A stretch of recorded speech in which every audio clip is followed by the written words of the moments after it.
everyone, my name is Taylor Koploff, and today I will be talking about a topic that comes up quite frequently in any business, organization, or place of work. When I think of ethics, the first thing that pops into my mind is deciding right from wrong, a set of values, beliefs, a sense of morality, but for an organization it can be so much more. It's not just about the beliefs, it's also about carefully designing an ethics program for your organization that fits your needs. So, I wanted to ask everybody, what does an ethical culture look like? Yes. Diversity. Diversity, yes, okay. Maybe just a great place to work. Everyone's treated fairly, treated well. I wanted to show this clip from The Office. Has a funny way of describing ethics. So this is called business ethics. You are not going to get into trouble. You can say anything you want with total and complete immunity. Oh, no. Here, come on, anybody. Let it fly. Okay, once in a while, I'll take a long lunch. A siesta. Time thief, fire him. Dwight, you've really never stolen any company time. Never. You are a thief of joy. Anybody else? Yeah. Sometimes I download pirated music onto my work computer. Who hasn't? Good. Good. What else? No, I'd like to hear more about that. I once reported Oscar to the INS. Turns out he's clean, but I'm glad I did it. Well, let's keep this party moving on. I'll go. Have you guys ever met Bruce Myers, the Scranton rep for Hammermill? Bruce. Well, for the past 6 years, I've been sleeping with him in exchange for discounts on our supplies and Outback Steakhouse gift certificates. Jackpot. Meredith, that is serious. I mean, not only is that a conflict of interest, but there's also an exchange of goods. Exchange of steak. Have you ever had sirloin steak, honey? That's crazy. That's crazy talk. Meredith. The marinator sleeping with suppliers. Ooh. Wow. What time we got? You know what? That's a good place to end it. Right there. This, I think, was a great ethics seminar. She has given us a lot of wonderful things to think about. Right, what is wrong. Who's to say, really, in the end? I mean, because it is unknowable. But let's give her a round of applause. Holly, everybody. Holly, get back to work. Okay, so that's a funny way of looking at ethics. Obviously, we all know this is not what ethics all entails. I next wanted to transition into talking about how ethics can actually improve your organization. So according to the most widely used measure of ethical workplace culture, the stock price growth of the 100 firms with the most ethical cultures outperformed stock market and peer indices by almost 300%. That's bright. Good ethics equals good business. Simple as that. The ethics of a firm's culture plays a significant role in creating and sustaining value. An ethical culture can have a higher employee satisfaction and lower turnover. It can also have increased legal compliance and rule following, increased organizational commitment as well. So let's get down to what exactly is an ethical culture. What does it entail? So an ethical culture is the personality of an organization. It's where the values reveal themselves through behaviors, attitudes, and decisions. It promotes tolerance, compassion, loyalty, and honesty, and the treatment of employees and customers. It's also an environment where it makes it easy to do the right thing and difficult to do the wrong thing. Creating an ethical culture starts by creating a code of ethics for your organization because you need it written down somewhere. So creating a code of ethics.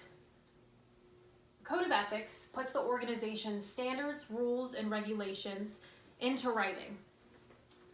Codes are designed to raise ethical expectations, legitimize dialogue about ethical issues, encourage ethical decision-making, and prevent misconduct and provide a bias for enforcement. Codes encourage ethical decision making as well, and codes should include values that are the most important to the company. So think about what you want your company to stand for.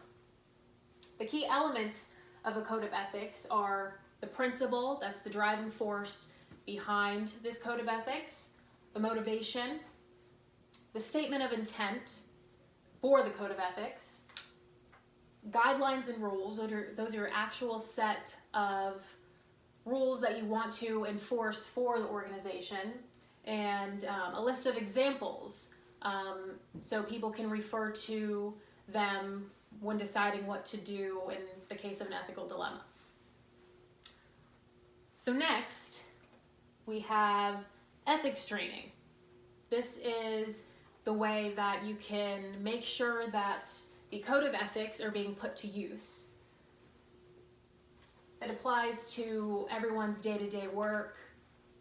And ways to conduct ethics training, you can make sure you make the training very frequent.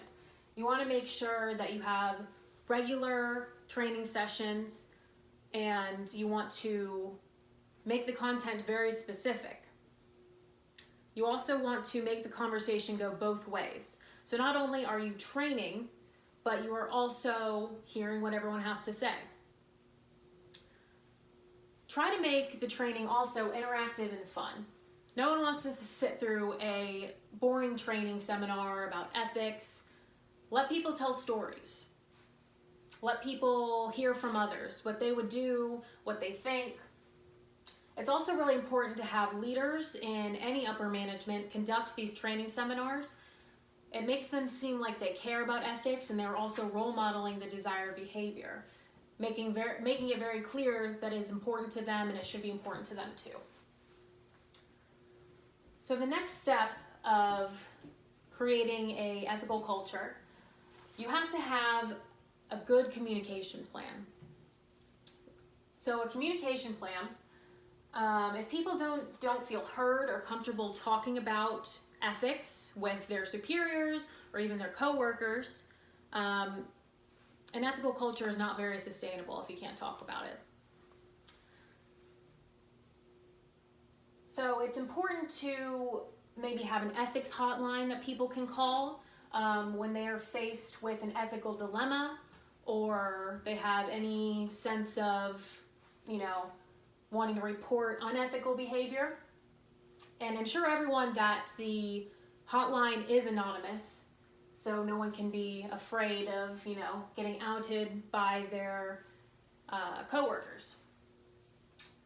It can also be helpful to send out regular newsletters and hold staff meetings that focus on ethics. Try to get everyone involved and maybe even share stories of values in action. Maybe something someone did that was good, or, ways their company is showing that they have great ethical culture. Discuss recent cases of ethical issues and dilemmas faced by the organization and talk about how they were resolved. This is also very important. It's also important to encourage openness and honesty about ethics. You want to seem very transparent, like you're always there to talk, and also reward exceptional behavior publicly as well. So I have an exercise I wanted everyone to perform.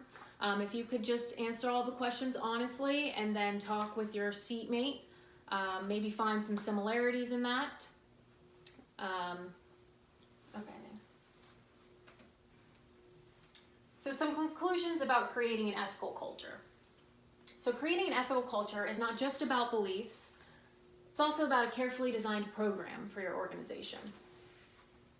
Ethical culture is the personality of your organization, and that is a very important thing to remember.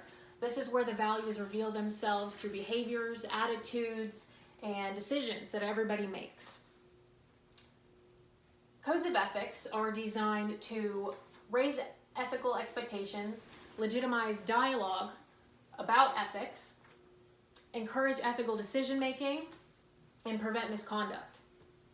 Frequent ethics training is very important to make sure that the code of ethics is being put to good use and applied to everyone's day-to-day life, and making sure that it's not just some code that you have to sign when you get hired at the job. Having an ethics communication plan helps to create an environment of transparency. Everyone wants to be able to talk with one another about ethics openly and honestly, no fear of being reprimanded. So it's very important to have all of these components when creating ethical culture. Thank you very much for listening, and y'all have a great day.